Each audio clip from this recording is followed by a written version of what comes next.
साहब हैं और आपने इनको कहीं ना कहीं देखा होगा, और कहीं नहीं देखा होगा तो टीवी पे जरूर देखा होगा। मैं हमेशा बोलता हूँ टीवी मत देखो, लेकिन अगर आप टीवी देखते हैं तो इनको जरूर देखो। अब साहब आप बताइए, टीवी पर आप क्यों आते हैं? और आते हैं तो मतलब मैंने सुना है कि आप थोड़ा वो वाला करते हैं। नहीं, बहुत अच्छा सवाल किया। पहले मैं बता दूं कि अनुराग ओझा एक अच्छे वक्ता हैं। तो जब वक्ता है तो एंकर भी अच्छे हो सकते हैं। इस समय एंकर की भूमिका में है। नहीं, मैं अमीश देवगन और रवि वो नहीं, उससे हट के ईश्वर न करे कि वैसे आप बने।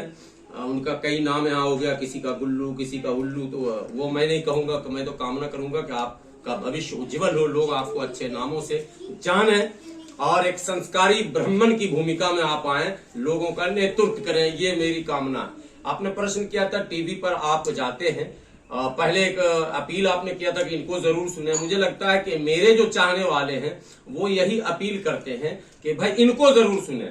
मुंबई में हमारे कुछ चाहने वालों ने बाजाफ्ता फोन करके कहा था, जब मैं जाना बंद कर दिया, ये मसला है कि जाता था तो कुछ लोग कहते थे क्यों जाते हैं। अब जब नहीं जाने लगा तो हमारे लोगों ने फोन करना शुरू किया कि आप क्यों नहीं जा रहे। मैंने कहा हालात ऐसे नहीं दिख रहे हैं कि जाया जाए, और कहीं न कहीं डायरेक्ट या इनडायरेक्ट वो पोलराइज हो जाता है मामला वहां पर। लेकिन तो लोगों ने कहा कि नहीं, आपका जाना जरूरी है, बाकी लोगों को रोकिए। मैंने कहा ना मैं किसी को रोकने गया था, न मैं किसी को हटाने गया था, न मेरे अंदर क्षमता रोकने की, और कोई किसी को डेमोक्रेसी में रोक नहीं सकता। हाँ, मुझे लगा माहौल बहुत बेहतर नहीं है, इसलिए मैं नहीं जाता हूँ। ठीक है, अब आपने भी वही सवाल किया क्यों नहीं जाता हूँ, तो माहौल जाने लायक नहीं है, इसलिए मेरी कोशिश रहती है। हालांकि बुलावा आता है रोज, कुछ चैनलों में मैं अब भी जाता हूँ, कुछ खास मैंने प्रोग्राम में। लेकिन कुछ लोग तो कहते हैं कि आप बीजेपी ज्वाइन कर लिए हैं, इसलिए लोग तो कहेंगे, लोगों का काम है कहना, कुछ तो लोग कहेंगे, लोगों का काम है कहना। मैं किसी दल को अगर ज्वाइन करता तो पहला ऑप्शन मेरे पास आया था MIM का, और बड़ा ऑफर था, और यह आज का नहीं ऑफर था। जब अख्तरुल ईमान साहब विधायक बने थे तब का ऑफर था हमारे पास बिहार से। हमारे पास 2020 में टिकट का ऑफर था, लड़ाने का साहेबपुर कमाल का ऑफर था कि लड़िए। मैं लड़ा नहीं, और मैं वहीं एंकरिंग कर रहा था उसी साहेबपुर कमाल में, ओवैसी साहब की सभा में अपना चैनल चला रहा था। फर्क समझिए, मिजाज मेरा लड़ने लड़ाने का नहीं है।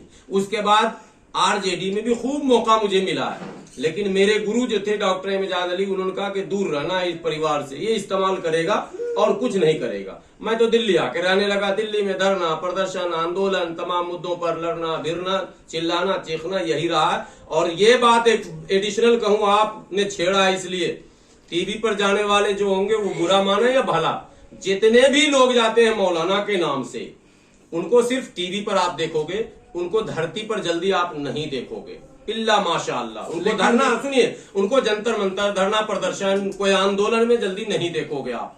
ठीक है, और उनको सोशल मीडिया पर भी बहुत कम देखोगे आप। मात्र कोई चेहरे हैं जो कभी कभार। गुलाम सरवर टीवी पर अगर 1-2 शो में जाता है तो दिन में 10 से 15 यूट्यूब को स्टेटमेंट भी देता है, और कहीं जाकर नहीं देता। कुछ यूट्यूबर ये कहते हो, बहुत सारे लोग हैं, हम भी किसी जमाने में जब धरने पे जाते थे तो मुझे लगता था कोई चला देता, अल्लाह का बंदा। लेकिन अपनी मेहनत से इतनी पहचान और इतना प्यार बढ़ा कि जितने भी हमारे साथी यूट्यूब चलाते हैं वो खुद हमको अप्रोच करते हैं कि आप जब बोलना चाहें हाजिर है खिदमत में आपके, और वो लोग चलाते हैं हमको, तो हम तो उनके शुक्रगुजार हैं। जब भी कोई मौजू होता है वो फोन करते हैं, हम भी हाजिर होते हैं, हम फोन करते हैं तो वो भी हाजिर हो जाते हैं, मजा आ जाता। अखबार उर्दू, हिंदी, अंग्रेजी, द हिंदू बहुत बड़ा अखबार है। अल्लाह का फजल करम में 4 से 5 बार तस्वीर के साथ छपा हूं, भाजपा के फेवर में नहीं, भाजपा और सरकार की पॉलिसियों के खिलाफ। इंडियन एक्सप्रेस, एशियन एज, सारे अखबारों में छपा हूं, जिसकी कटिंग ही नहीं, कटिंग खोजने में टाइम लगता, सबका PDF मैं मोबाइल में रखता हूं, जीव बढ़िया निकालना शुरू।